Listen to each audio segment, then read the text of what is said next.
like instead of being sanded by sandpaper, it's like you've been buffed by soft feathers for a really long time. And after a while, you're like, oh, the soft feathers already. Yeah, there are some times where everything goes fast and you do this and you do that, and when you sit down, I suddenly realize, hey, you're in Central Park, New York. How cool! How good is that? Lying here with the sun. No, in the shadow because the sun is so hot. So the high moments you have when you're alone in your house.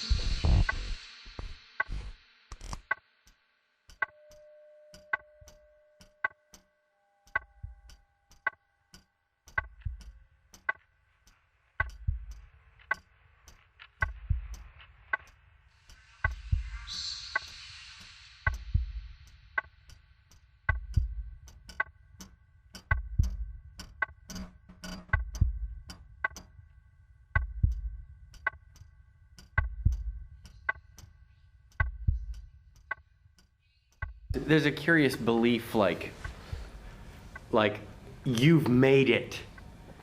You know, it's people really believe in this sort of like movie magic kind of like, now you've made it, and from now on I'll live in a big house, and you know, and there'll be, or like you've run away to join the circus servants or something. And you know, like what, you know, like suddenly somehow like you know, something like this happens to you and they think you're Sammy Hagar, or like, you know, like everything has changed now.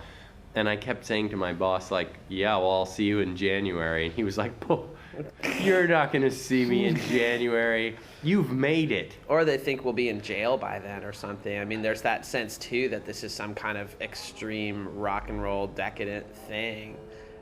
I don't think they realized that we were entering this world of, like, bottled water and reflexology and yoga and stuff, you know, that it was going to be so nurturing and comfortable.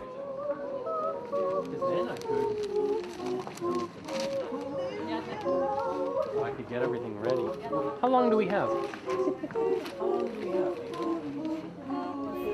First time we had a concert, we were really scared and very nervous.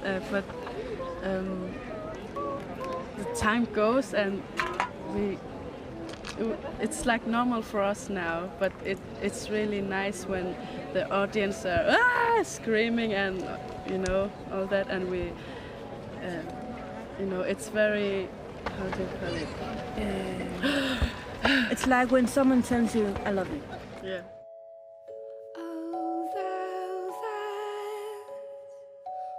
It is an emotionally extreme thing that she does, and it's no surprise that people get invested in that very heavily, sometimes to the point of a little bit freakish. And yeah, that was strange for me to have friends, like my friends, that are really super sarcastic, really kind of embittered, whatever, you know, kind of people that I get tickets to the shows, you know, and they come to the after show, and I'm like, oh, well, you know, I'll introduce you, you know, and then they just get like, blah, blah, blah, blah, blah, and they lose it, you know, I really loved your movie, and I have all your albums, and I'm like, where did this come from, you know, like, I would not have expected this at all. So I think that's what I found most surprising about the fans, is that they're all around us.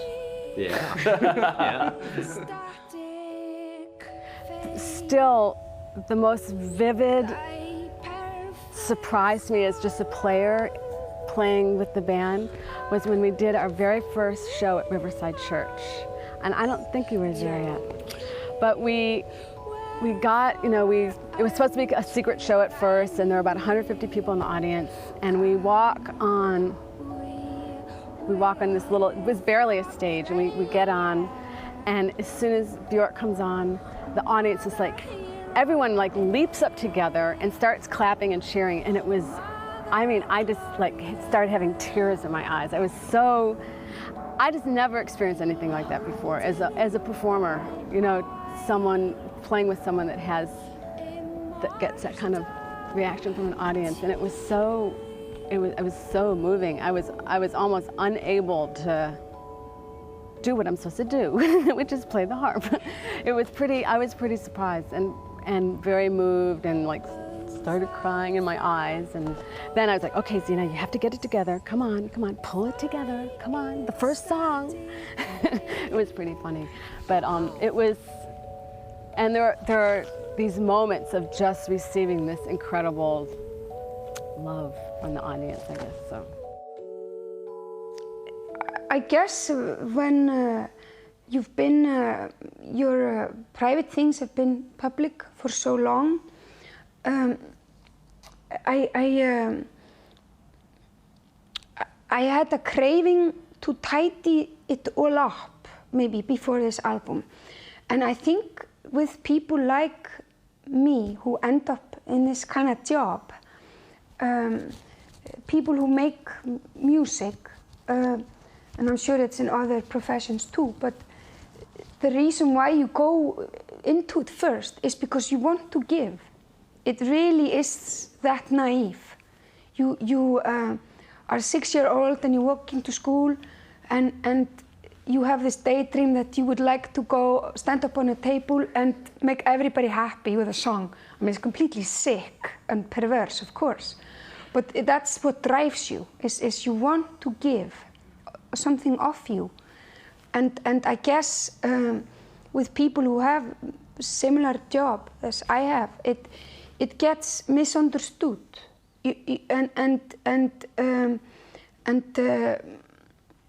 And kind of thinking maybe the media and maybe you go lazy because you've been doing it for so long. You say, okay, I've given this arm. Okay, and then I give this arm.